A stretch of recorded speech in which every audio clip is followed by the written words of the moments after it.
Well, folks, welcome to one more edition of Politics and Random. Berto Will is your host. Thank you so kindly for being a part of the show. We're going to have a great show for you today.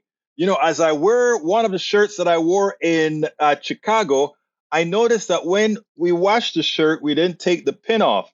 And you know what the pin says? Hug. What does it say? Hug. Okay. Hug. Okay. We've been going to Netroots over the internet for several, I think it's 2 or 3 years that we didn't do it in a row. And the idea here was to say, guess what? We're okay with hugging. The first year that we met after the pandemic, you know, everybody was hesitant, so we created these tags. You can either hug or not hug or whatever. Teresa Vol says, love your shows. Thank you so kindly, Teresa. Thank you so kindly, and we love you. Welcome to the PDR Posse. Welcome to the Politics Done Right Posse. Love to have you here, Teresa. Robert Davenport is in the house. Robert, yes, we are on the watch.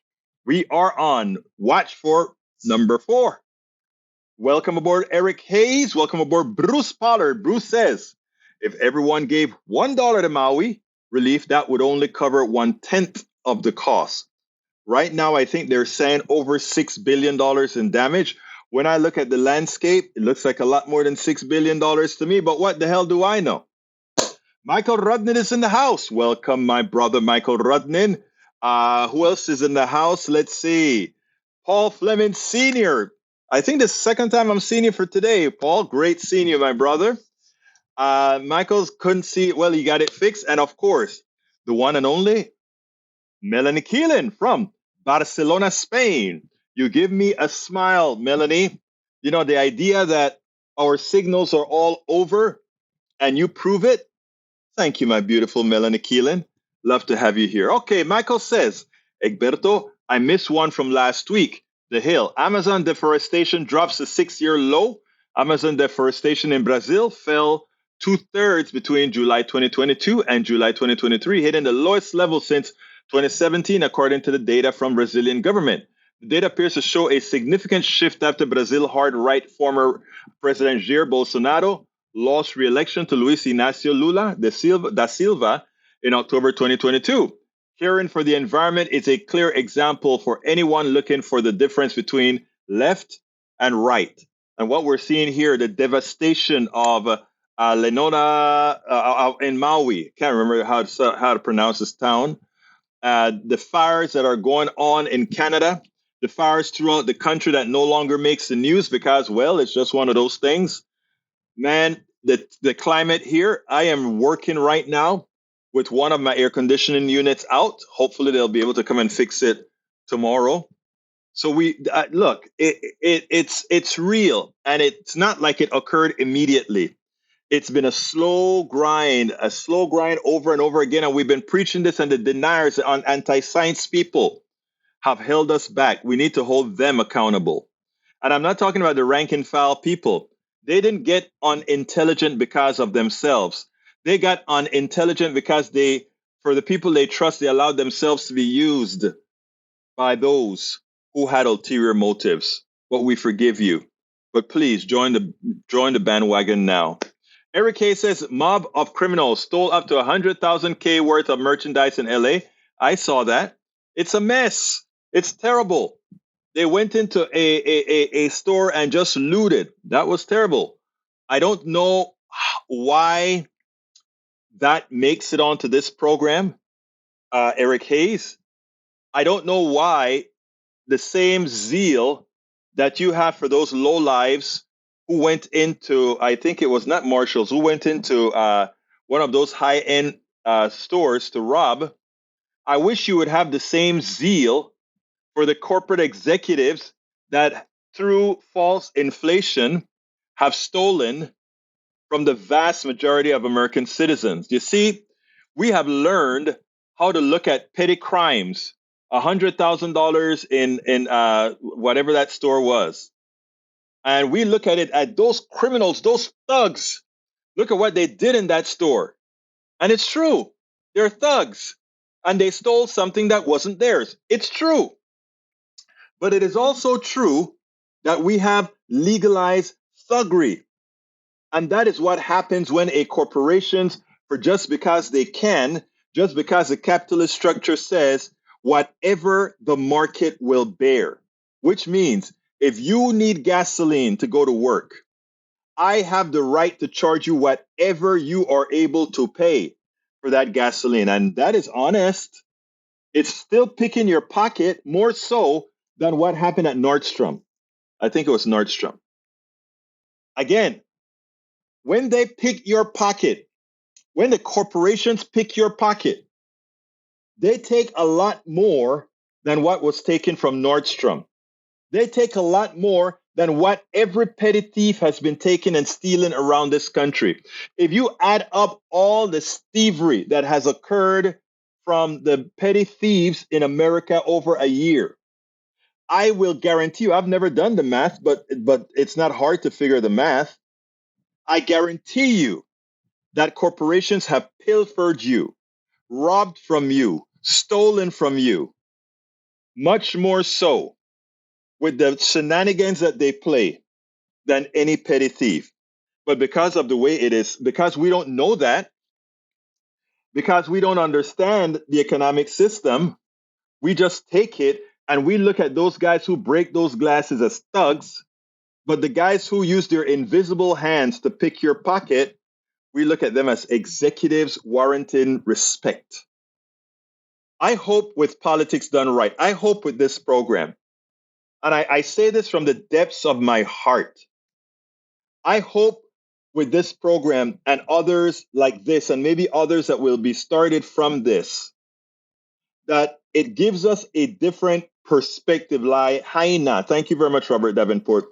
It gives us a different perspective in thinking about thievery, in thinking about stealing, in thinking about all these issues.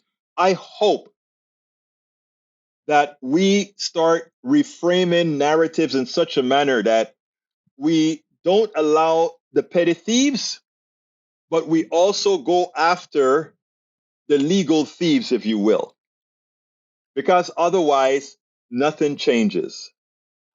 Okay, we got Michael Rudnan saying, New York Times, if wildfires in Maui, now the deadliest in the United States in more than a century, have left many questions about how so many lives were lost and why government aid has still not reached many survivors. The death toll rose to 93 on Saturday night and was expected to climb even further. I mean, I not to defend the government, but I tell you one interesting thing, right? Think about this. We have an empire all over the world. And I don't think we ever planned for a fire in a Maui like this. I mean, I'm trying to think. I am from a tropical country, right? And I've wondered if I had ever seen a tropical country where there's burning. And to put it bluntly, yeah, we have dry seasons and wet season in the tropics. Between the Tropic of Cancer and the Tropic of Capricorn, I think is those two regions, right? And there's a dry season and a wet season, meaning a season where you get a lot of rain, a season where it's very dry. I can't think of the most dried up season that we've ever had. That some kind of a fire that came in, like the one that affected Maui, Lahaina. I just don't see it happening with the number of, even with the drought, the amount of greenery you have. It's just, this one just blows, I think, everybody's mind, you know? Carl Cox is here. We'll miss 2 of the 3 programs a week. College classes start this week. I'm so glad you went back to school, Carl. Go knock it out, brother. We'll graduate in December if all goes well, 3 classes, and you will do it. You will do it. Eric K says it was electrical fire and not sirens. Why not? I have no idea, Eric. I don't think it's time for us to really completely assign blame yet. We will when time is due. Let's see. You need to bash it and not same as defunding police. You keep dreaming on with those stories, Eric. You can only tell you the truth, and you can decide to accept it or not. Robert Davenport says, "What about the 6 cops who tortured 2 African American men and recently pled guilty? Any concern about that crime?" It's amazing, right? Guys like Eric, who I would normally respect, I am surprised that he wouldn't bring up a story like that. And you know what upset me the most about that story, Davenport? Let me see if I can pull up the tweet that I did, because I saw the story. I saw the story on MSNBC, right? And as I'm watching the story, there was something peculiar about that story. There was something peculiar about that story, and I'm looking it up right now to see if I can show you what I'm talking about, because I really want folks to see what I'm talking about here, because I found it a bit upsetting. So what I'm going to do is I'm going to try to go over and see if I can get to my tweet, because I want to read it correctly, because this was a heinous crime with these 6 police officers torturing this person with sex toys, with shooting them in the mouth. I just couldn't believe it. Here's a tweet. Let me go ahead and pull it up for all to see. Let me put it on the screen, because it really concerned me the way even the station I like, MSNBC, covered it. And here is a tweet that I wrote. I think I have it on the screen right now, and I'm going to read it for you. It says the following. Come on, Egberto. When BIPOC's bodies perpetrate crimes, their faces are plastered in the media. 6 white police officers were convicted of torturing 2 black men in KKK style. Why did MSNBC not show their faces in the segment I just watched on Chris Jansen Reports? I mean, I was flabbergasted. Why is it that these 6 officers, their face should be all over? Everybody should be seeing what these 2 animals look like. We should all be seeing what these 6 animals look like. But did we get it? No.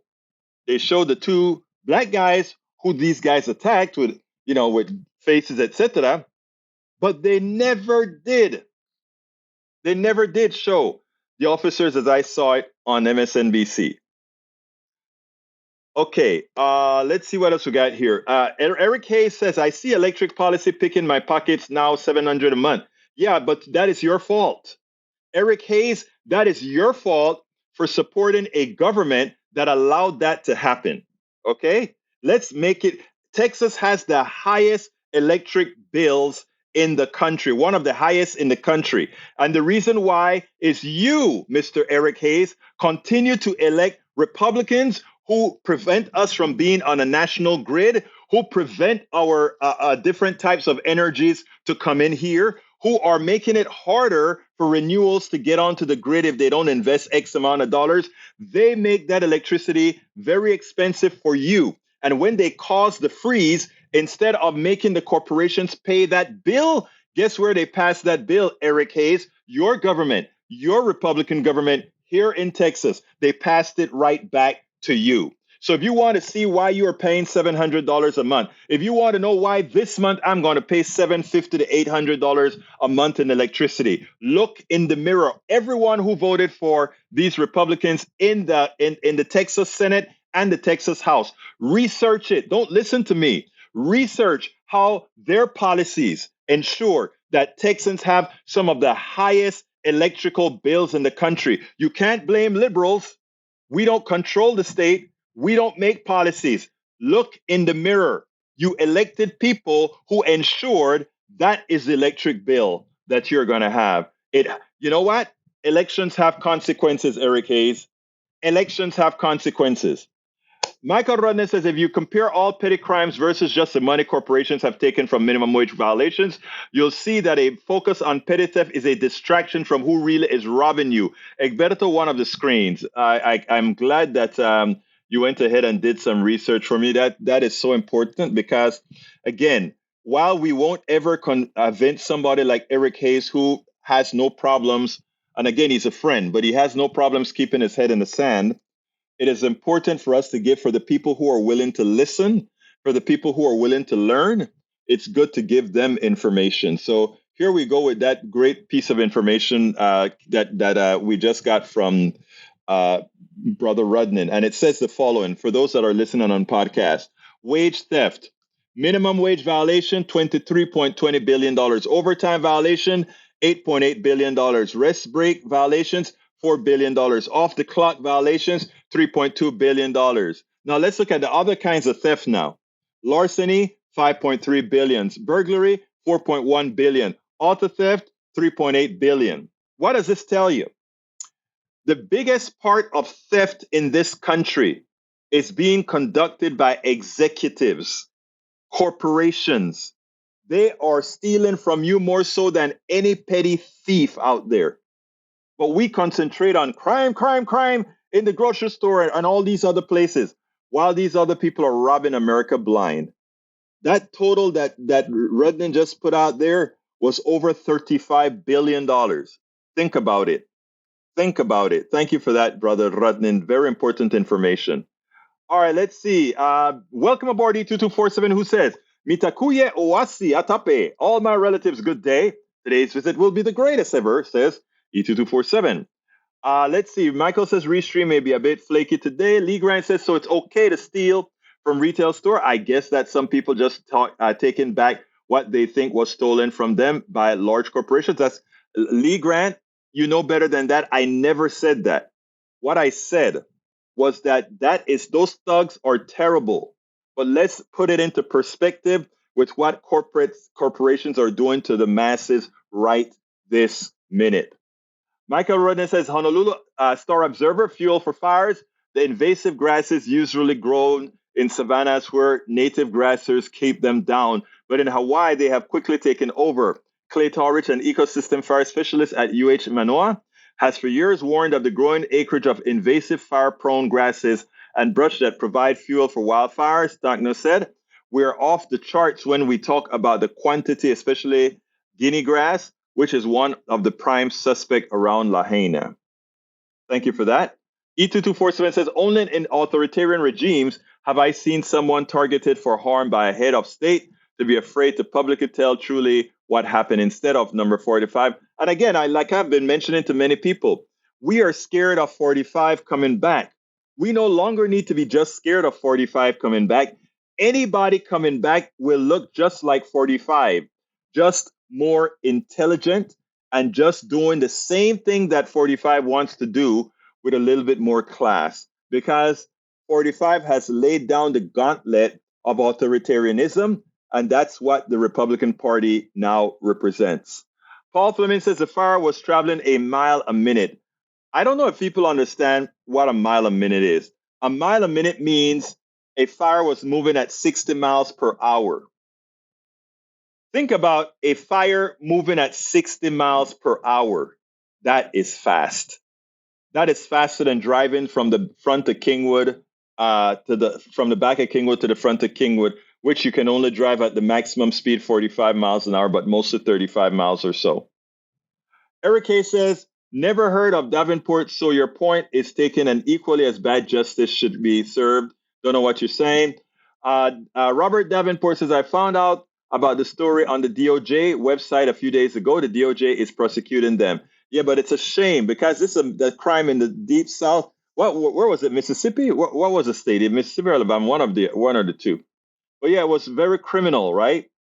Eric A. Egberto, nope, it's due to energy policy in Washington. You keep lying to yourself. It's energy policy in Washington, but somehow Texas has the highest electric prices and all the blue states have lower electrical prices. Oh, but it's a policy in Washington. Do you understand how silly that makes you look, my brother? Do you understand what it does to your credibility? It's national policy is what you're saying, yet the national policy leads that Texas, who has a huge amount of natural gas, a huge amount of all this stuff, and their energy costs more than New York, costs more than California, costs more than all these other places. Come on, man, grow up. All right. Michael Rodney says, Egberto, you're correct that I can't find the 6 mugshots for the 6 dirty cops. The Independent UK, 6 former Mississippi police officers pled guilty to state charges for torturing the 2 black men. The guilty pleas to state came after 6 months, and you still can't find that picture, right? I looked for it. I didn't do a deep look, but you can see the black guys that they tortured. but you can't see the 6 evil officers who perpetrated the crime. Where are the pictures? They love to show pictures on TV when murder looks like BIPOCs. But where are these 6 officers who tortured in KKK style these 2 defendants, or rather, these 2 innocent guys? All right, let's see what else we got here. Eric A says, Rudnin thugs are thugs and should be prosecuted. Again, where are the pictures? Paul Fleming says, we are always the villain that they must show the world. He who has the gold makes the rules. Exactly. Hey, Egberto policy is stealing via government waste. No. Again, Eric, grow up. That's all I'm going to say. I'm not going to answer your silly questions anymore. I'm going to just tell you to grow up. Paul Fleming, Eric is an example of distraction genius in place. It's not even distraction genius because there's nothing genius about what my brother Eric is saying. It just makes him look silly. I mean, and I'm not talking silly to progressives. I'm talking outright silly because it shows a lack of thinking, right? Come on, Eric.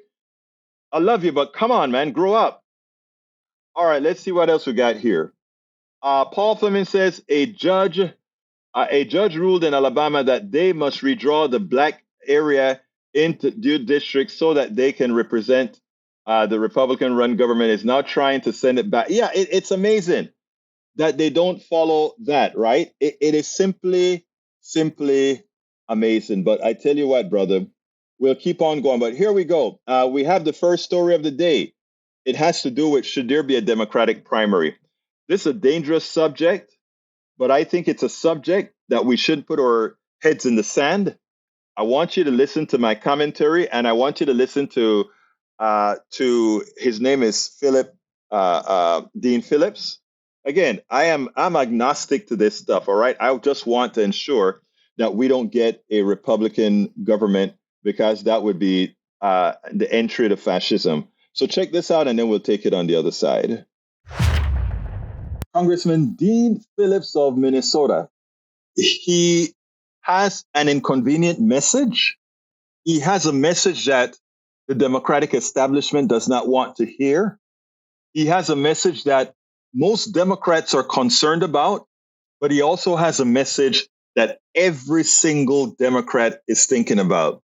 And you know what? While everybody is concerned about President Biden's age, it's not about President Biden's age at all. It's about the perception that the body politic has with regards to whether they want to elect this person again. And you can wish something onto anybody. You can make it seem as if it's the only option. But if ultimately the majority doesn't want you, and when I say the majority in America, it doesn't mean a popular majority. It means the majority in the appropriate states that give you an electoral college win. If that isn't there, then you can't win. And this is, in fact, the time that Democrats need to be honestly discussing this issue, not with attacks, not with retributions or anything like that, but with eyes wide open. It pains me to even bring this subject up because, again, we have a President Biden who personally I didn't support initially. I voted for him, but I didn't support him initially because he wasn't sufficiently progressive for me and for my wing of the party. However, I must say that he has proven to be much more progressive than any one of us otherwise would have thought him to be. And as such, I find him an acceptable president for 2024. And if there were the ability to bring a more progressive president in for the next 4 years, I would support it. However, I have a very hard time right now seeing the pathway that we could actually have to bring in a more progressive candidate that can actually both win a Democratic primary, and even if they don't win the Democratic primary, not damage the prospects of a Democratic win, and likewise not ensure that there is a Republican win. And the thing about it is that Republican could be Trump. But the truth of the matter is, while we are all banking on Trump to win, there's a possibility that something happens that kicks him out of the game. And I believe any younger candidate with a narrative, a false narrative albeit, could actually, based on the numbers right now, be problematic for the Democrats. So number one, making the assumption that it's definitely going to be Trump to win is an issue. And secondly, thinking that those 4 states that Biden is down in right now can turn around, it's a possibility. But we have to have eyes wide open, and we have to see what the alternatives are. It's not the person. The fight should never be the individual. It should always be the collective, the American collective. I want you to listen to Dean Phillips. He doesn't sound at all malicious. He doesn't sound like he wants to stir the pot. He's just saying, I have the courage to come out here and say, let's start asking questions. Let's listen to this, and then we'll take it on the other side. Minnesota Congressman Dean Phillips is calling for a more competitive Democratic primary, saying voters don't want a coronation, they want a competition. Phillips, who is in his 3rd term representing suburban Minneapolis, let me tell you a little bit about him. He lost his father in Vietnam. After business school at the University of Minnesota, Mr. Phillips joined the family business, Phillips Distilling. He went on to help build Talenti Gelato into a top-selling gelato brand, and also opened Penny's Coffee, a small business in the Twin Cities. And he is, like I said, in his 3rd term. Phillips has denounced, by the way, the no labels attempt to field a 3rd-party ticket, but he has called for serious Democratic primary challengers to President Biden. And last week, he met with Democratic donors in New York about the race and potentially entering it himself if no one else does. Congressman Phillips, welcome to Meet the Press. Good to be with you, Chuck. If I sum this up right, you are not interested in being a candidate for president technically yourself right now, or are you? That's a fair statement. Okay. What I'm technically and legitimately doing is representing. I'm a representative, and I'm representing what I believe to be the majority of the country that wants to turn the page. Tired of the meanness and the fear-mongering of Donald Trump. Would like to see Joe Biden, a wonderful and remarkable man, pass the torch, cement this extraordinary legacy. You don't want him to run for re-election. I believe what's in the best interest of the country. And by the way, this is not how everybody thinks, but I do believe a majority wants to move on. I hear from way too many people. Now, the news was that I was meeting with donors. The fact is, I listen to normal Americans every day and my own feelings. And is this all about age? This is about how people feel. By the way, it's not about what's real all the time. It's about how people feel. People want to turn the page. As a Democrat, I adore Joe Biden. He saved this country. He can cement his legacy. The call to action is to ask the president to pass the torch. There is an extraordinary bench of people ready to go, proximate, who would you like to see in this race? I would like to see a moderate governor, hopefully from the heartland, from one of the 4 states that Democrats will need. But I'm speaking truth. That's my job. My duty is to the people I represent, but also to represent the mass majority. And I want to say this about Democrats. It's really important. Joe Biden right now is down 7 points in the 4 swing states that will decide the next election. He has historically low approval numbers, Chuck. There are about 55% of Democrats would like to see an alternative. I can keep going down the list. The fact of the matter is, everything you're saying, we've all heard in private as well. Why do you think it's all private? Why do you think this hand-wringing is only really gone public through you? It's very simple. People are focused on self-preservation and not principle. There is no political reward in the United States right now for simply speaking the truth. Look at what happened to my Republican colleagues who dared do the right thing and support the Constitution. Support the Constitution. So you believe the Hunter Biden news actually reinforces this even more, don't you? I don't think the president is corrupt. I think the investigation will show that. But, and this is the important part, it's the image. It's what the news will do. We know what era we live in partisanship. It is the attachment to the president. Most people aren't watching Meet the Press every weekend. Wouldn't this happen to any Democratic nominee? It probably will, and it saddens me. And and these are the people I'm trying to represent right now, Chuck. The people who are sick and tired of this nonsense. We have a duopoly. We have a political industrial complex that if they agree on anything, it's the status quo. And by the way, now I have trouble with with Donald Trump. I do not have trouble with Trumpers who are trying to find somebody to change the system. The hardware is fine. The software is a problem. The people with whom we're populating the system, and I understand the need for transparency. We need to restore faith in government. We should do that in a thoughtful, meaningful, legitimate, and bipartisan manner, and it can be done. We need leaders in the next generation to do so, and I'm just simply expressing that point of view that I think is shared by a majority of Americans. What can President Biden do to reassure you he is up to a second term? I'm not saying he's not up to a second term. What I'm saying is look at the data. I listen. My job is to listen. I do it every single day back in Minnesota. Right. Can he change the data? That's the challenge. I come from the marketing world. You just explained my background.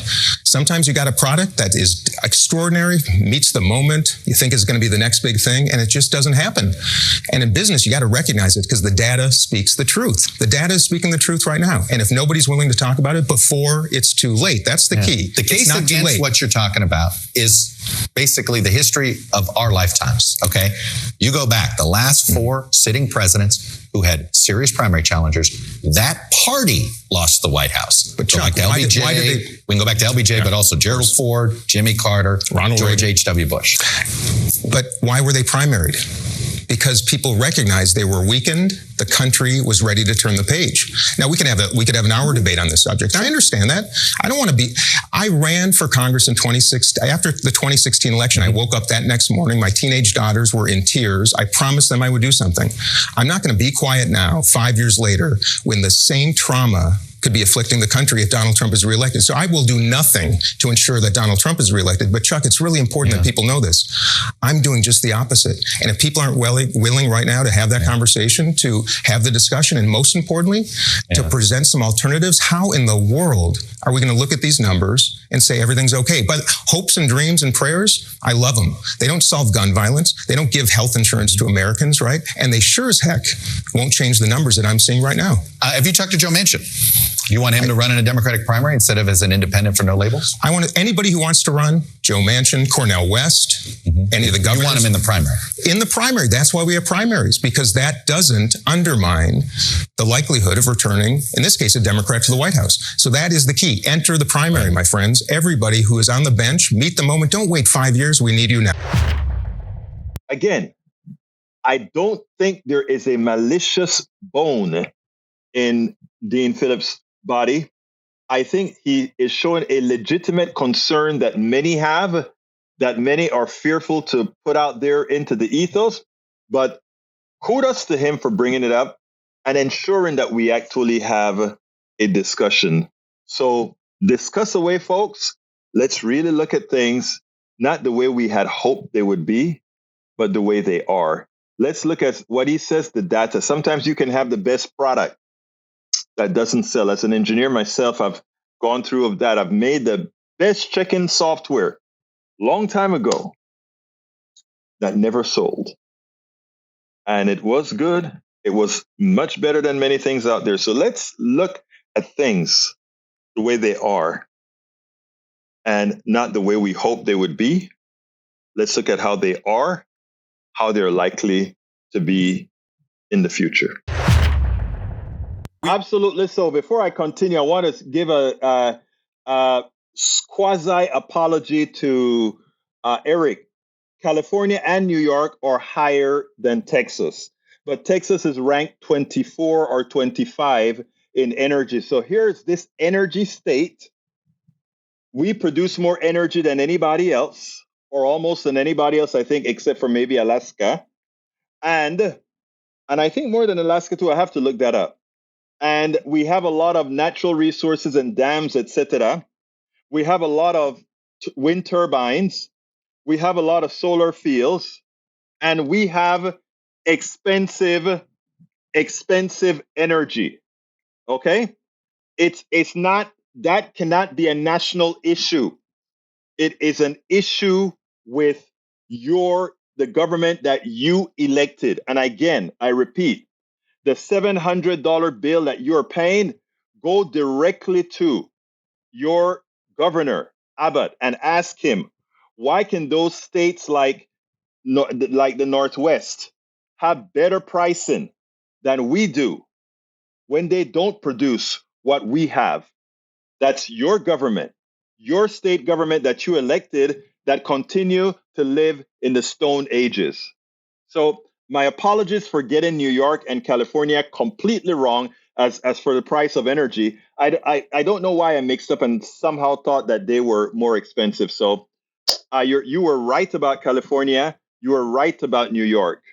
But in the aggregate, you're still, sir, wrong as far as why we spend so much money. We have what's a deregulated market that is horrendous because instead of having us go from the supplier of the energy to the user of the energy, we go through several middle people so that there are people skimming on the top of every single penny you pay for electricity. In other words, when you go to JEXA and all these Freedom and all these different hundreds of electrical companies you have in Texas, right? None of them really. When I say none of them, I'm saying a lot of them don't. They're just they're just guys with offices that go ahead and buy energy from the producers in bulk and then resell the energy to you, middle people. They do nothing. They produce nothing. They just skim money from the top. We don't need them. We just need, if you want a transfer entity, create a nonprofit that simply redistribute the places where the energy goes. That's all we need. Actually, if you get the energy in fall or spring, you get rates that 7 cents per kilowatt, but now 10 cents. Of course, supply and demand, right? But that doesn't have to be the case either with electricity. We could have an equitable and a smart electric policy. We don't. Electricity shouldn't be something that goes up by supply and demand. We should have enough electricity to cover what we have. But again, like I said, that's not how it works right here. But again, Eric, you get what I'm saying. Shopping for yourself, whatever you're shopping for yourself, Eric, you're paying a middleman for doing absolutely nothing, for just putting a premium onto whatever he sells or she sells you. Do you get it? Come on. Use your head, please, my friend. Use your head. Use your head. Okay.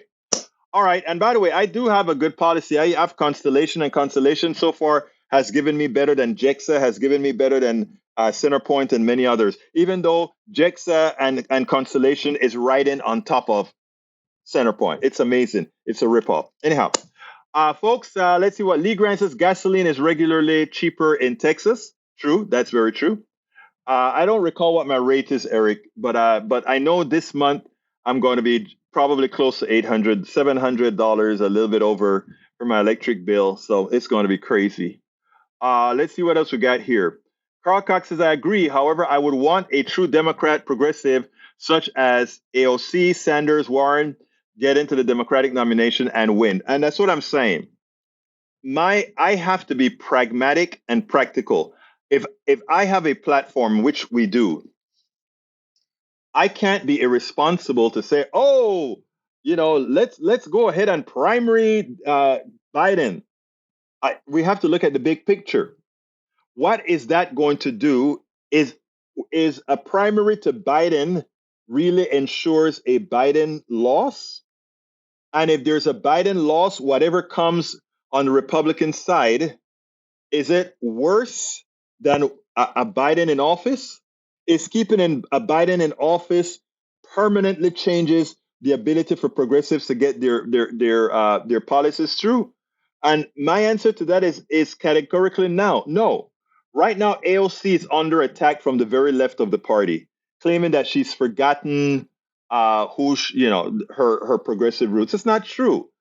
What happens is AOC understands that she can make a difference if she's relevant. And relevancy doesn't mean falling in line with Biden or falling in line with neoliberals or falling in line with blue dogs. What it means is making the best deal that you have when you don't have the power of the people. Let's give an example. I was a big supporter of Bernie Sanders. I flew to Arizona. Well, I got one of our KPFT brothers said, Egberto, I'm going to Arizona to campaign for Bernie. Want to come with me? And I'm like, absolutely so. He said, okay, I'll take care of you. we'll book together and all that good stuff. So we went to Nevada together, Las Vegas, and both of us went into Latino areas, and did all the Spanish speaking to get all the Latino folks to go out there and vote for Bernie. Bernie won Las Vegas in a landslide. The after party in Las Vegas was one of the best as we were out there. I was on TV out there I was on ABC and TV out there in Las Vegas that night, talking about what we did, etc. We won big in Vegas. The Democratic Party went into a panic. We're going to have a Democratic Socialist representing our party. And you know what? He would have beat Donald Trump, but that's not the point. The point was as follows. The Democratic Party, all of them coalesced into Biden. And then Biden went to South Carolina. And black folks in South Carolina says, let's look at this stuff here. We can take a chance with Bernie, but we don't quite know Bernie. Or we can go with a known factor and just coalesce behind him and run with him. That's what they chose. We, the Bernie people, we did not make the case sufficiently strong for those other states, South Carolina, etc., to bite. So what is the AOC, who remains in Congress as one of our progressive heroes, Ileana Presley, Rashida Tlaib, Ilhan Omar? They're all still there. They're no less progressives than they were. What they are a lot more mature. And they understand that they have a lot of times to take what they can bring to their constituents, move them forward. Think about how they performed in the pandemic as we hold time, as we progressives on the outside get the job done to convince all those black folks in South Carolina, the policies that Bernie Sanders stand for. It is okay to vote for people who represent that mantra, so that we can convince our brothers and sisters in Arizona. We can convince our brothers and sisters in Chicago and all these places. It is okay to vote for Bernie Sanders or someone like Bernie Sanders, because those policies, yeah, you like the policies, but you think he can't win. Well, we have to build that faith, and it's not empty faith, but we got to build to show that this person can and will win. But that's our job to do. We can't hold Ayanna Presley. We can't hold Rashida Tlaib. We can't hold Ilhan Omar. We can't hold Bo or all these other progressives out there. We can't tie their hands because they didn't vote the way we wanted them to vote, because we wanted them to stick it to Biden. No, that's not how it works. The truth of the matter is they made good deals with Biden. Not the best deals that we would have wanted, but they made good deals with Biden. Again, what they are is that they have matured. Like all of us in this business need to mature to get what's best for our constituents. So that's my little spiel for as far as those who just want to absolutely get into the Democratic Party and just run somebody willy-nilly. What you find, it's generally a lot of privileged people. Because look, if Biden loses, right, the 20 or so years that it's going to take us to take back a fascist government, more than likely those same people who are urging on, let's go deep right now, they'll survive that fascist government, right? But a lot of the folks who would get hurt the most, they won't. The job of politics done right is to ensure the least of us, to promote the messages that the least of us, we must be concerned about the least of us. Those people who are not even listening to politics done right because they have to be working. Those people who are not hearing us because they have so much more to do. But they need somebody to look out for them too. That's who I promise to be. That's who I promise to be. they're working so damn hard. They don't even know what's going on half the times. And that's why it is our job. It is our job. Progressives, we have to stop complaining about supporting Biden or complaining about the neoliberals. I complain about the neoliberals, yes. But we have to be a part of the solutions. We have to make the deal when we have to. But then we also have to work the field. We can't take our marbles and go home. We can't. We can't take our marbles and go home. I got one more video to show. This one is about, well, let me just go ahead and play it, and then we'll take it on the other side. After losing in Ohio, it seems like some of the Republicans, and I mean Republicans who matter, are getting it. And Sean Hannity came out on his station and said, I probably need to quote Bill Clinton. Oh, I can't believe I quoted Bill Clinton. But in effect, he's throwing in the white flag. In effect, he realizes that the abortion issue is officially a loser for the Republican Party. Now, here's the kicker. We have several dynamics occurring, right? The big dynamic is that Democrats can use the women controlling their own bodies as a catalyst to bring people in, right?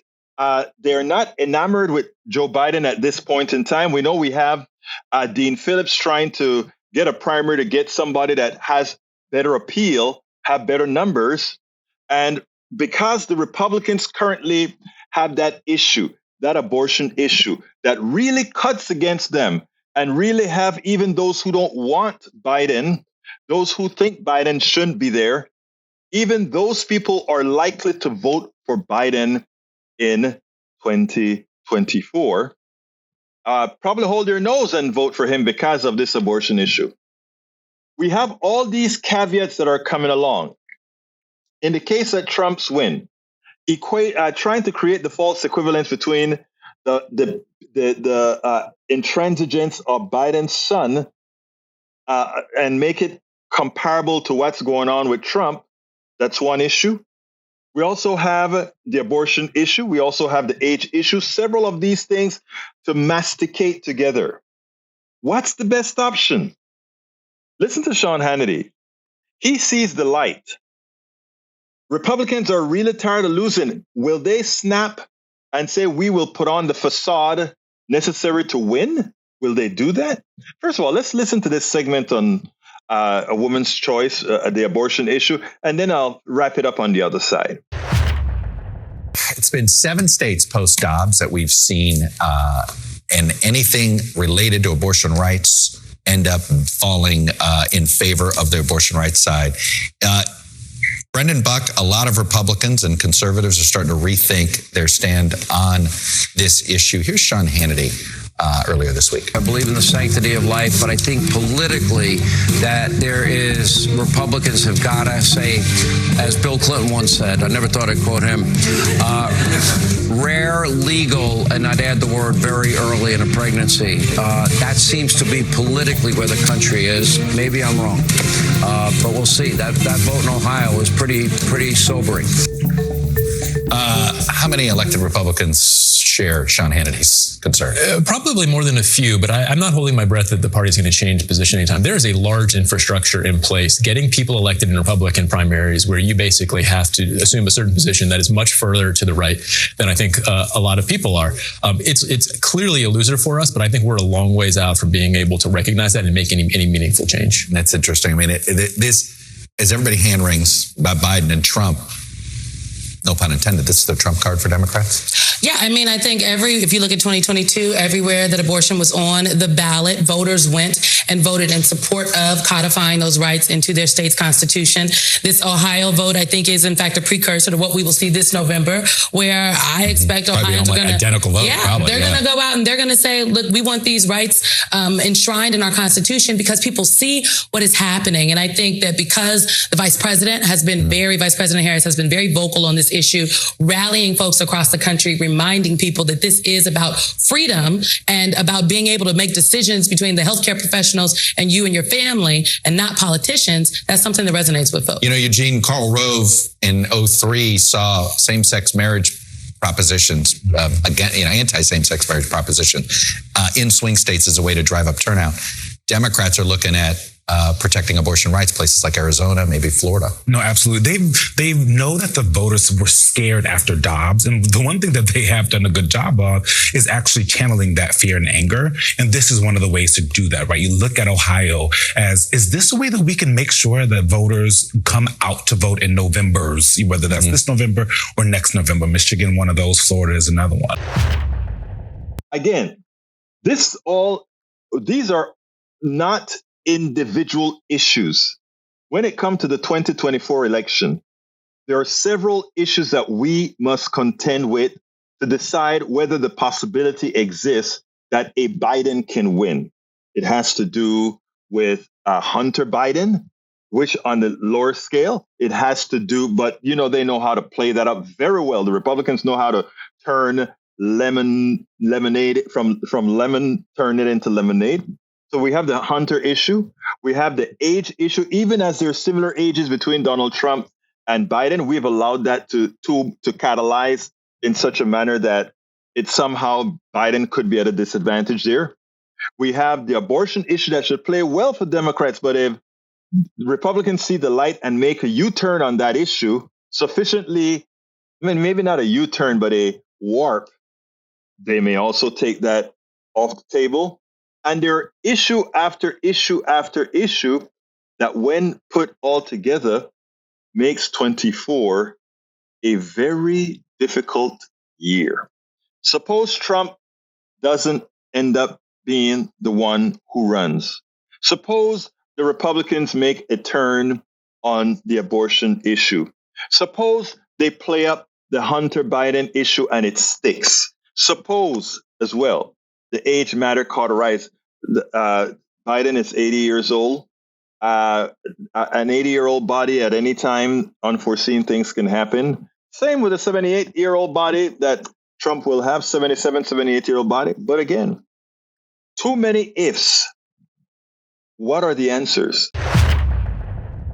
And I really mean that. This idea is, I don't think we should be fighting about this issue when it comes to what's best for the Democratic Party and the progressive side in 2024. What I do think is we better look at it objectively. This isn't about Biden. This isn't about Kamala Harris. This isn't about any of that. This is solely about winning a progressive win or a Democratic win in 2024. Nothing more, nothing less. Robert says party politics is hardball. The data showing Biden behind in swing states is from the same people who said Trump would lose to Clinton garbage in, garbage out. Wake up, stop relying on polls year early. I agree with that. I agree that we shouldn't rely on early polls. We should not take directions, however, from the aggregate sentiment. And I think aggregate sentiment matters. How did the aggregate sentiment look for now for Biden relative to Obama, relative to Trump, relative to Clinton? All these are numbers that we should look at. I'm not saying make big, huge decisions on. I'm saying we should look at these numbers objectively And by the way, it is incumbent on when we talk about other people taking polls, it is incumbent, and I'm pretty sure they probably do it, for the Democratic Party to be doing its own internal pollings to validate all these things that are occurring. The only reason why age has mattered and has mattered in 24 is that this running mate is Black America is not ready for another Black president. So, it's funny that you said that, Paul, because I mentioned several months ago, and more than a year ago, that the biggest problem for a Biden reelection was going to be Kamala Harris. And deep inside of those numbers, I bet if you take a look at why people are souring on Biden, it's not solely souring on Biden's. It means the idea that, hey, but what happened if Biden dies? What happened if Biden is incapacitated? The new president then is Kamala Harris. And that's why right now they're trying to build Kamala Harris's profile, which should have been done a long time ago, to tell you the truth. But they're trying to build up her profile right now to make her, well, you follow what I'm saying. Anyhow, interesting enough, Lee Grant had a statement somewhere up that scrolled up that said, "What are progressives going to do for the inner city?" Progressives are going to do for the inner city exactly what progressives are going to do for rural areas. And that's what I tell progressives. The inner cities, the rural areas, Appalachia have the same problems. And I'm talking about the economic problem now. I'm not talking about the racial problems here. I'm talking about economic problems. Solve that, and you're way ahead of the game. Anyway, we need to come down to a closer. I want to thank everybody for watching. Tomorrow morning, we are doing Politics Done Right at 6 o'clock at the Black Hole in the Montrose area in Houston. We're going to be live out of the coffee shop Black Hole. So anybody who's listening in the vicinity, come join us at Black Hole in the morning. I'll be there till probably 9 o'clock because I'm going to also do the show with You Talk at 6. His show starts at 8. My show starts at 6. It should be a lot of fun at the coffee house. We're going to be coming to you live at 6 in the morning. And of course, we'll do our 3 o'clock show as usual. Look, thank you so kindly, everybody that's been here. I want to remind you to please go ahead and sign up for my newsletter. Help us get to several hundred. Right now, we have under 100 people that are paid subscribers to the newsletter. I would love to get quite a bit more paid subscribers to the newsletter. So I'm asking you kindly, all of you that are listening to the program, consider giving Politics Done Right a coffee a month. That's what the newsletter is all about. A coffee a month. politicsdoneright.com/newsletter. Please go to that link, sign up, register, and just, a coffee a month to make sure we can continue doing what we're doing. My name is Egberto Willies. This is Politics Done Right, and you guys know how I end this baby. I am what? Out! We spend a lot of time deconstructing the news, trying to parse it into a form that everybody can understand. We try to find those little nitpicks where it flies above the fray, etc. If you really like these videos that we do, I want to ask a big favor. Please go ahead. Number 1, subscribe to our channel. And number 2, please join if you can. Thank you so kindly for watching. Keep watching. Please remember to share. We must populate the entire internet with our progressive message, a message that we know is what most Americans say that they want. So help us, please join.